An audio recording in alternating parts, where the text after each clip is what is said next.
Okay, you guys, you're starting chapter 11. We're doing volume, so you're finished with surface area, but you will see the surface area questions continue to come up, so make sure you still are aware of them. Because surface area and volume we kind of put together. Okay, because it's another solid geometry, so let's just get right into it. We're going to do prisms and cylinders today because the formulas are super similar. I will tell you that out of all things, volume is definitely a lot easier than our surface area. So what is volume? Volume is the amount of space an object occupies. I need you to think of volume as, filling up something. You're trying to fill something up. While surface area, you are wrapping. So the best way to have a difference is surface area, you're wrapping a present, and volume, like you're pouring things into a box before you wrap the present. You want to fill the box up. So something like that. So just to review, because we're going to start with prisms, we know that our prism, I'm just going to draw the rectangular prism. You guys know the biggest thing is there are two bases, okay, and each of the bases are connected with our lateral edges, and then you have a base. So it depends on how you look at your shape here, but here's how, here's your formula for volume of any prism. The volume, which is really easy, is base, and I'll underline that, times height. The reason why I'm going to underline the B is because B is your area of the base. So depending on the shape of the base, we have to calculate the base, the area of it. And H is obviously going to be your height or the altitude of prism. So remember, all the different shapes, and we're just going to kind of briefly talk about them. For example, let's just say I made this bottom, it's hard whenever you see it. I'm going to make the bottom my base, and again, it all depends on what you choose to make your base. I'll say here's my length, and here's my width, and here's a height, which is why a lot of times you guys normally say length times width times height. So the ones that we're going to kind of work with are going to be, a rectangle. Well, think about this. For a rectangle, what's the area of the base? The area of the base is length times width. So what you're doing is length times width times your height of the prism. Okay? Well, what about the square? Again, what is the area of a square? This is all the area of the shape. The area is side squared, and then you can multiply it by h. Now, obviously, oh, never mind, continue. Now, for a cube, this is what I was going to say. For a cube, because the sides are the same with the height, instead of writing s squared times h, we write s cubed for the cube. We can do a triangle.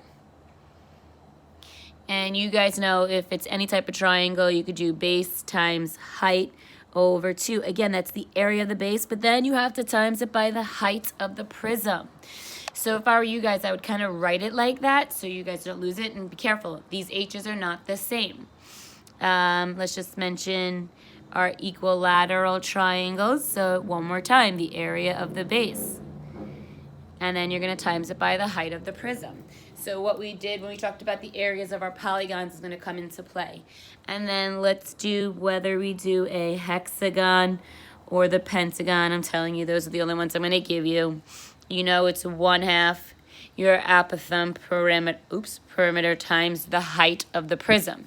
There's no need to multiply anything by 2. You're not calculating that because think about it, you're not covering two bases. You're just filling something up, so it's just the volume. So yes, that's why I think volume is a heck of a lot easier. Just remember, you want to calculate the area of the base. And then just something to note, which should make sense, two prisms have equal volumes if, this should make sense, their bases are equal in area and their heights are equal. That's pretty much understood, I should say. All right, let's take a look at some of our problems. So it says Tim has a rectangular prism. All right, so you guys know I like to draw. So here's my rectangular prism. It has a length of 10. I'm just gonna always make this my length for right now. You guys can do whatever you want, wherever you want. And I'm gonna say this is my width of 2 and an unknown height. Okay, I'll just put an H here. He needs to build another rectangular prism. Okay, so I'm just gonna draw.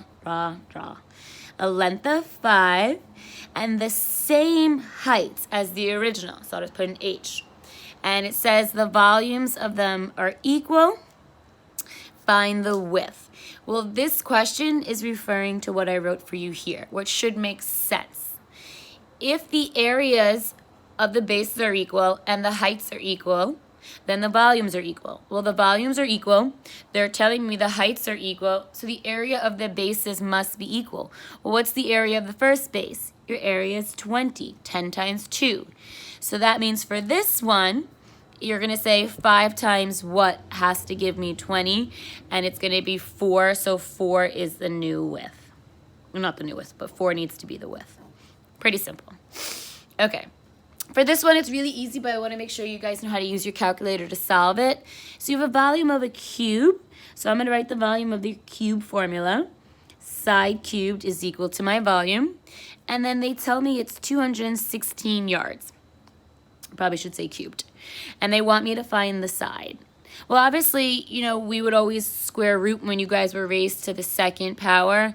You're raising each side, and you'll learn this more in Algebra 2 trig. To get rid of the 3, you're going to raise it to the reciprocal. So the reciprocal of 3 is 1/3. Bye-bye.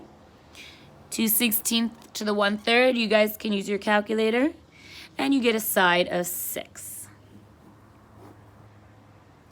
Okay, so just make sure you know how to do that calculation with the calculator. That's all I remember people having problems with. All right, let's go on to our next one, number 3. Okay, so we want to find volume. Again, what I would recommend you guys doing. Always say this because it's a prism. And then I'm going to have you guys replace that B. All right, so we got volume equals the area of the base, which is a trapezoid. Here is the base. So it's 1/2 your height. Base 1 plus base 2, all of that times the height of the prism. Okay, now let's just put our numbers in. If I knew what I did with my pencil, which disappeared. All right, so let's see what we got. We got 1/2. The height is the height. Everything again, this is all referencing the base. So the height of the base is 4 times base 1, we could say 6, so 6 is here. Base 2 is 12, so 6 plus 12.